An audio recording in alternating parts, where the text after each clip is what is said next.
मध्य प्रदेश में अगले 4-5 दिनों में करीब 1000 और कोरोना पॉजिटिव मरीज सामने आ सकते हैं। पेंडिंग 10,000 सैंपल की रिपोर्ट आने से ऐसा हो सकता है।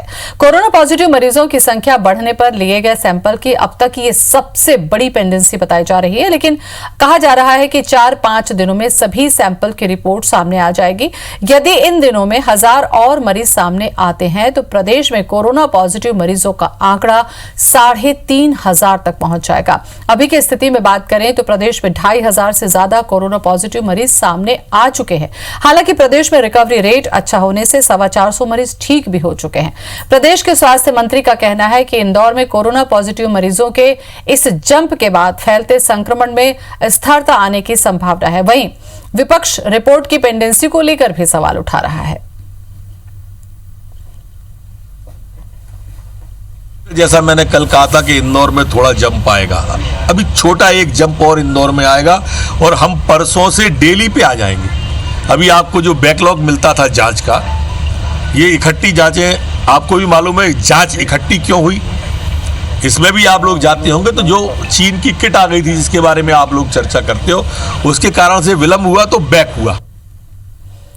तो 10,000 रिपोर्ट अभी पेंडिंग है। अगर इनमें से रिपोर्ट सामने आती है तो ये कहा जा रहा है कि जंप हो सकता है। लगभग 1000 मरीजों का आंकड़ा बढ़ने का आसार है। अगर ऐसा होता है तो 3500 के पार पहुंच जाएगा आंकड़ा।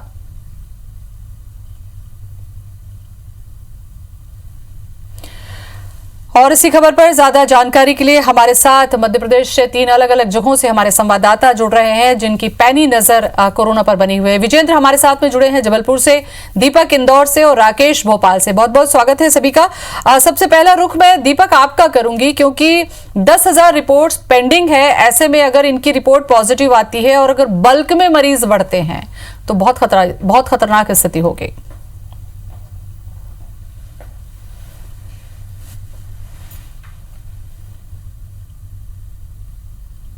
पेंडिंग है रिपोर्ट्स, लेकिन अगर मैं इंदौर जिले की बात करूं तो यहाँ का जो बैकलॉग है वो पूर्ण रूप से अब खत्म हो चुका है, क्योंकि 820 जो रिपोर्ट पौंडीचेरी और अहमदाबाद से आनी थी वो आ चुकी है, जिसमें से 165 परसों मिले थे और कल जो 94 नए पॉजिटिव मरीजों की संख्या आई है। और माना जा रहा है कि 200 से 300 जो रिपोर्ट्स बाहर गई हैं अहमदाबाद और पौंडीचेरी, उनकी रिपोर्ट भी जल्दी आ जाएगी। तो इस वजह से इंदौर जिले का बैकलॉग अब पूर्ण रूप से खत्म हो चुका है, लेकिन पर डे जो यहाँ पर क्षमता है वो अब काफ़ी बढ़ा दी गई है और इसी वजह से जो ज़्यादा सैंपल्स रेट हैं वो उनकी जांचें की जा रही है। कल 663 सैंपल्स यहाँ पर लगाए गए थे, जिसमें कि 94 कोरोना पॉजिटिव मरीज मिले हैं। इस तरीके से इंदौर जिले में कोरोना पॉजिटिव मरीजों की संख्या 14 से 66 हो चुकी है, जिसमें से 177 मरीज पूर्ण रूप से ठीक होकर घर जा चुके हैं। और इस तरीके से एक्टिव कोरोना पॉजिटिव मरीजों की संख्या 1226 इस वक्त इंदौर जिले में है।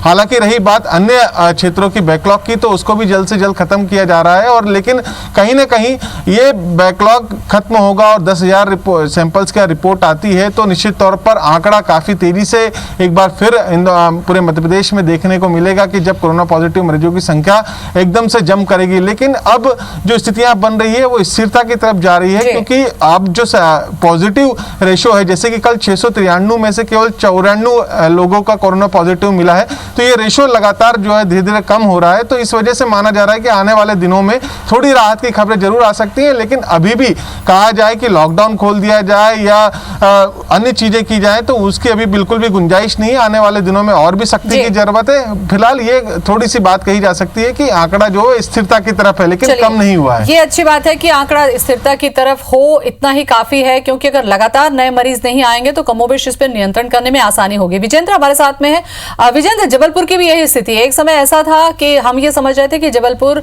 बहुत अच्छी स्थिति पे है और बहुत अच्छे से यहाँ पर मरीज नहीं मिल रहे हैं, लेकिन लगातार जो संख्या बढ़ी है, क्या कहीं चूक हुई ऐसा लगता है?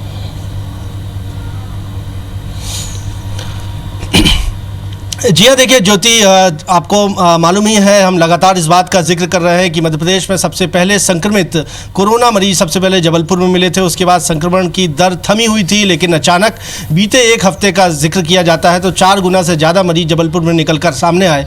और जाहिर सी बात है, इसके पीछे कई कारण हैं। इसमें लॉकडाउन नियमों की अवहेलना भी है, उल्लंघन भी है, कुछ लोगों की लापरवाही है, तो वहीं प्रशासनिक अमले की भी लापरवाही इसे माना जा सकता है।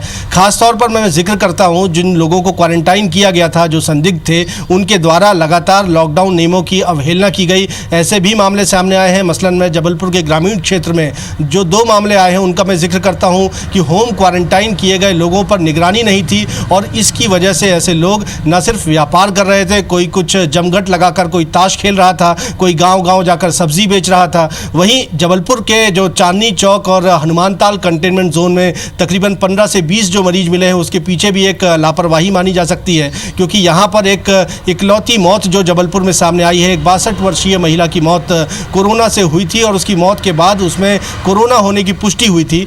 गंभीर बात यह है कि इस मामले पर मृतका की जो अंतिम संस्कार हुआ उसमें 50 से ज़्यादा लोग शामिल हुए। जो गाइडलाइन थी उसको फॉलो नहीं किया गया। डेड बॉडी मैनेजमेंट की बात ज़रूर की गई लेकिन इसका पालन नहीं किया गया, जिसके चलते ऐसे तमाम लोग वहाँ पर संक्रमित हुए और यही वजह है कि संक्रमण का खतरा जो है वो फैलता चला गया। वहीं गंभीर बात ज्योति ये भी है कि जो फ्रंट लाइनर्स हैं, जो लगातार वॉरियर्स के तौर पर काम कर रहे हैं, पुलिसकर्मी हैं और साथ साथ प्रशासनिक अमला है, वो भी संक्रमित पाया गया है। एक तहसीलदार को संक्रमित पाया जा चुका है। साथ ही साथ पुलिस विभाग की बात करें तो 4 कांस्टेबल और एक उसमें एसआई भी शामिल है। तो ऐसे जब फ्रंट लाइनर्स संक्रमित हो रहे हैं तो जाहिर सी बात है चिंताएं बड़ी हैं और चुनौती बड़ी है और देखना है कि किस तरह से अब इस मामले से और इस संक्रमण के खतरों से निपटा जा पाएगा।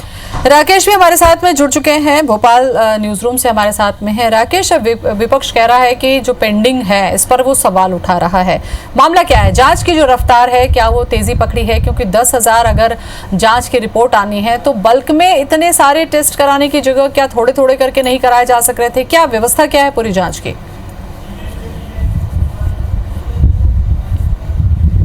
देखिए, मध्य प्रदेश में जांच की व्यवस्था की बात की जाए तो जो करीब 11 लैब जो हैं मध्य प्रदेश में संचालित है। इसके साथ ही चूंकि लगातार जो सैंपलिंग की संख्या काफ़ी ज़्यादा है, ऐसे में मध्य प्रदेश के बाहर भी तमाम जो सैंपल भेजे जा रहे हैं और जो अधिकांश सैंपल हैं यही बताया जा रहा है सरकार की ओर से कि जो बाहर से रिपोर्ट आना है उसकी पेंडेंसी है। अकेले हम जेपी अस्पताल की बात कर रहे हैं जिसमें कि करीब 325 जो कर्मचारी हैं, डॉक्टर्स भी शामिल हैं, नर्स भी इसमें शामिल हैं, उनकी भी करीब 2 सप्ताह पहले सैंपल लिए गए थे लेकिन उनकी रिपोर्ट अब तक नहीं मिली है। ये हालात फिलहाल मध्य प्रदेश के हैं। हालांकि सरकार की ओर से बात करें, सरकार यही बात कर रही है लगातार की व्यवस्था है वो दुरुस्त की जा रही है। सैंपलिंग कलेक्ट करने की अभी जो क्षमता है वो बढ़ाई गई है, टेस्टिंग की क्षमता भी बढ़ाई गई है और चूंकि यहाँ पर अधिक संख्या में जो सैंपलिंग हुई है और जरूरी भी था, ऐसे में जो तमाम जो सैंपल है वो बाहर भेजे गए या बाहर से रिपोर्ट आना अभी बाकी है। लेकिन आज की स्थिति में बात करें, करीब 10,000 रिपोर्ट की पेंडेंसी है। 10,000 रिपोर्ट जो है उनका रिजल्ट आना है, यानी रिजल्ट किस तरह का रहेगा।